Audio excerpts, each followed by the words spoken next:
নমস্কার বন্ধুরা, আমার চ্যানেল গল্পে নীলাঞ্জনাতে সবাইকে স্বাগত জানাই। আজকের গল্প দুঃখী মাছ, লিখেছেন অমরেন্দ্র চক্রবর্তী। আজকের গল্প শুরু হওয়ার আগে ছোট্ট কয়েকটি কথা। যারা চ্যানেলটি সাবস্ক্রাইব করেছেন তাদের অসংখ্য ধন্যবাদ জানাই। যারা এখনও সাবস্ক্রাইব করেননি তারা সাবস্ক্রাইব করে পাশে থাকবেন। গল্পটি শুনে যদি ভালো লাগে একটি লাইক করবেন।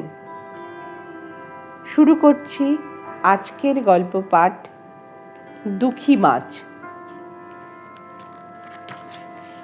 এপারে শ্রীরামপুর, ওপারে বারাকপুর, মধ্যিখানে বয়ে চলেছে গঙ্গা। যখন শ্রীরামপুরও হয়নি, বারাকপুরও হয়নি, এই গঙ্গা কিন্তু তখনও ছিল। রামায়ণ মহাভারতের যুগেও ছিল। তবে এখন যে ঘাটে ইলিশের নৌকো আসার অপেক্ষায় আমি দাদুর সঙ্গে দাঁড়িয়ে আছি, গঙ্গার সেই ঘাট কিন্তু তখন ছিল না। গঙ্গার ধারের রাস্তাও হয়েছে অনেক পরে। তখনও গঙ্গার পাড়ে এমন ঘরবাড়ি, দোকান বাজার ছিল না। এখনকার মতো বাস, লরি, সুমো, মারুতি, রিক্সা, সাইকেল, গিজগিজে মানুষের ভিড় তখন কেউ কল্পনাও করতে পারত না।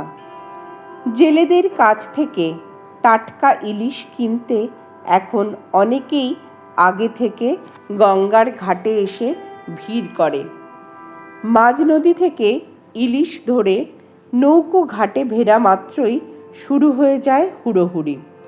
সকলেই চায় সবচেয়ে ভালো ইলিশটা সেই নেবে।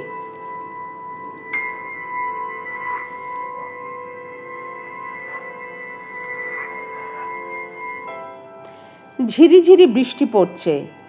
ইলিশের নৌকো দেখে দাদু আমার হাতে ছাতাটা ধরিয়ে দিয়ে সিঁড়ি দিয়ে নিচে নেমে গেলেন। জলের উপর নৌকোয় প্রায় ঝুঁকে পড়ে মনের মতো ইলিশ পছন্দ করতেই তিনি ব্যস্ত।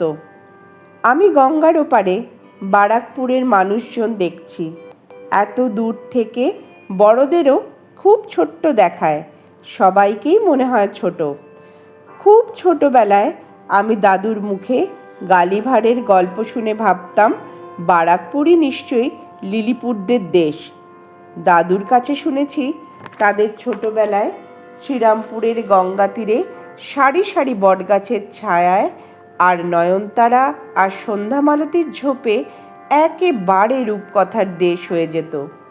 নদীর জল হাসানো জ্যোৎস্নায় রঙিন ফুলের ঝোপে পড়িও নাকি নামতে দেখেছে অনেকে।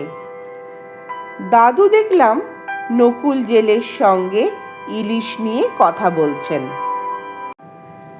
নকুল জেলের ছেলেকে দাদু অঙ্ক শেখান, এজন্য তিনি কোনো পয়সা নেন না। নকুলও তাই দাদুকে খাতির করে, বেশ চওড়া পেট দেখে ভালো ইলিশ বেছে নিতে দেয়। দাদু আমাকে সিঁড়ির মাথায় দাঁড় করিয়ে রেখে গিয়েছিলেন। আমি কখন যে অন্যমনস্কভাবে সিঁড়ির একেবারে নিচে নেমে এসেছি জানি না। হঠাৎ দেখলাম নৌকার ইলিশগুলোর মধ্যে থেকে একটা মাছ আমার চোখে চোখ রেখে অদ্ভুতভাবে চেয়ে আছে। দেখতে দেখতে আমার সারা গায়ে কাঁটা দিয়ে উঠল। কি মাছ এটা? ইলিশ তো নয়ই, এরকম মাছ আমি কখনো দেখিনি। মুখটা হালকা নীল, পিঠের দিকটা কমলা রঙের, তার নিচেই বেগুনি। পেট পেঙ্গুইনের পেটের মতো সাদা, ঠিক যেন সিল্কের। সবচেয়ে অদ্ভুত মাছটার পাখনা, মনে হয় গাঢ় সবুজ শ্যাওলার টুকরো। মাছটা আকারেও মাঝারি মাপের ইলিশের চেয়ে বেশ কিছুটা ছোট। এবার মাছটার চোখে চোখ পড়তেই আমার বুকের মধ্যে কেউ যেন ঢাক বাজালো।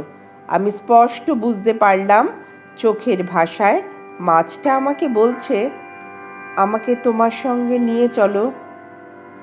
মুখে কোনো শব্দ না করে শুধু চোখের দৃষ্টি দিয়ে কথা বলা নতুন কিছু নয়। অনেকেই এরকম অনেককেই এরকম কখনো কখনো বলতে হয়। শুধু মানুষই নয়, বাড়ির পোষা কুকুর, মেঘলা মাঠের একলা গরু, এমনকি দুপুর রোদের কাঠবিড়ালিকেও আমি শুধু চোখের ভাষায় কথা বলতে দেখেছি। কোনো মাছকেই প্রথম দেখলাম। ব্যাপারটা খুবই আশ্চর্যের। দাদুর কাছে শুনেছি মাছের চোখ জামার বোতামের মতো, একেবারে অসাড়, তাতে কোনো ভাব ফোটে না। দাদুও বোধহয় আমার চোখের দৃষ্টিতে কিছু দেখেছিলেন। সিঁড়ির এতটা নিচে নেমে আসায় বকতে গিয়েও হেসে ফেলে বললেন, তুইও একটা ইলিশ পছন্দ করলি নাকি? বল, কোনটা চাস? দাদুর দুহাতে বড় বড় দুটো ইলিশ। ঝিরিঝিরি বৃষ্টিতে নিজেও ভিজছেন, ইলিশ দুটোকেও ভেজাচ্ছেন। আমি আঙুল দিয়ে ওই অদ্ভুত মাছটাকে দেখিয়ে দিলাম। এ তো রঙিন মাছ, সাগর থেকে ভেসে এসেছে, পুষবি নাকি? বলে দাদু নকুলকেও মাছটা দেখালেন। নকুল মাছটা তুলে ধরতেই মাছটা ধরফর ধরফর করতে লাগলো। দাদু 10 টাকার একটা নোট বাড়িয়ে দিয়ে বললেন, তোর একটা মাটির হাঁড়িতে জলের মধ্যে মাছটাকে ছেড়ে দে। হাঁড়িটা সাবধানে নিও দাদু। শেষ কথাটা বললেন আমাকে। তারপর ছাতার তলায় এসে উপহার দেবার আনন্দে বলে চললেন, আজই তোমায় মাছ পোষার কাচের বাক্স একটা এনে দেব। তাতে জলের মধ্যে নুড়ি পাথর, ঝামা, সমুদ্রের ঝিনুক দিয়ে মাছের বাসা বানাতে হবে। মাছটাকে কি খেতে দেবে ভাবতে আরম্ভ করো।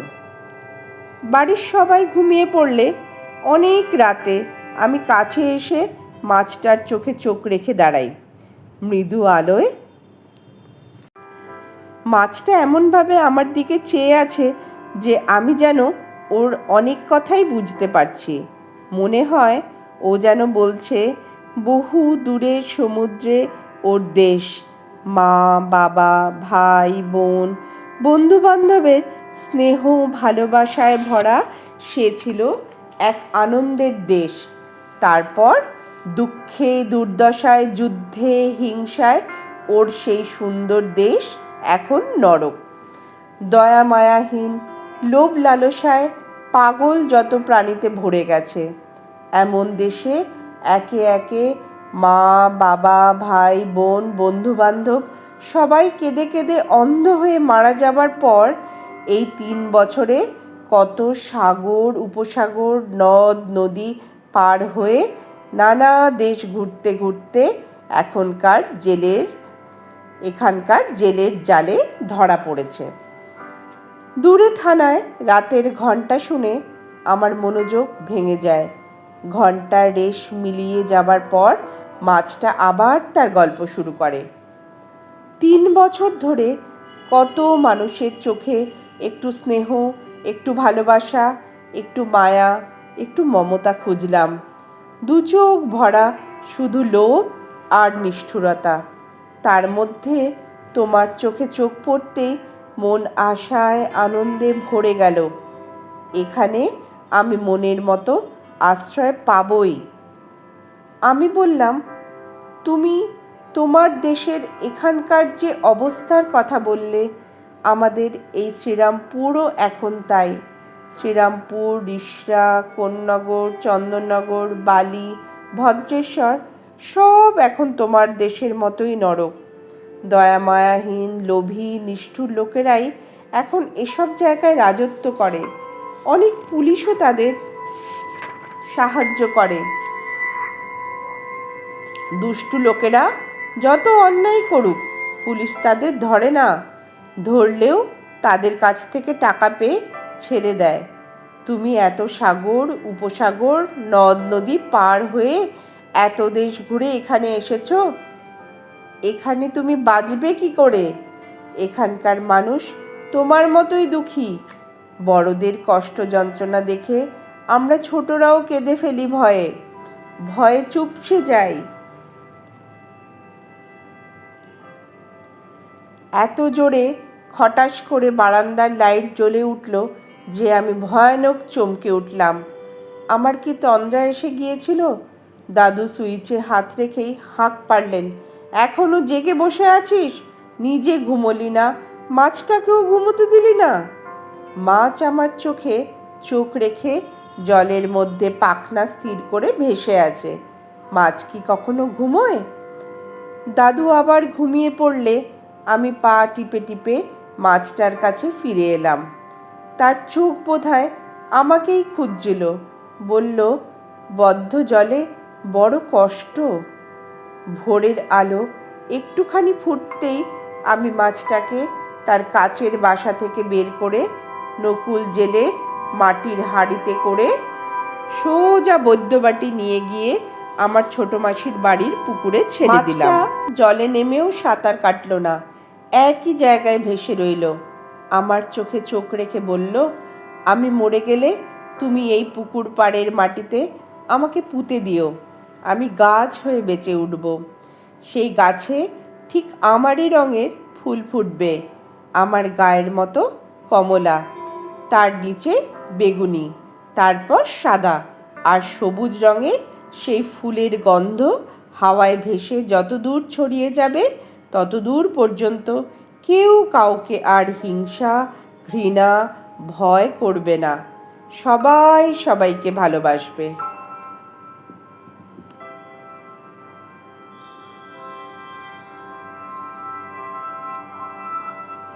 কিরে, এত বেলা অবধি ঘুমোচ্ছিস? শরীর খারাপ হয়নি তো? মাছটাও তো দেখছি মরে গেছে। দাদুর কথায় আমার ঘুম ভেঙে গেল। বৈদ্যবাটি তবে স্বপ্নে দেখলাম। দৌড়ে মাছের বসার সামনে এসে দেখি মাছটা চিত হয়ে ভেসে আছে।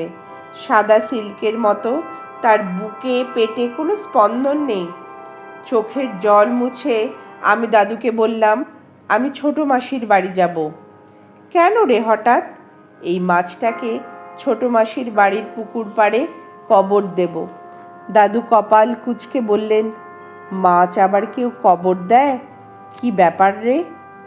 আমি সে কথার উত্তর না দিয়ে বললাম, আমি বৈদ্যবাটি যাব। আমি জানি দাদু আমাকে না বলতে পারবেন না। আমার বাবা কার্গিল যুদ্ধে গিয়ে আর ফিরে আসেননি বলে দাদু আমার কোনো কাজেই না বলেন না। গল্প পাঠ এখানেই শেষ হলো। এতক্ষণ শুনছিলেন গল্প দুঃখী মাছ, লিখেছেন অমরেন্দ্র চক্রবর্তী। ভালো লাগলে একটা লাইক করবেন, চাইলে শেয়ারও করতে পারেন। সঙ্গে থাকবেন, সকলে খুব ভালো থাকবেন। ধন্যবাদ।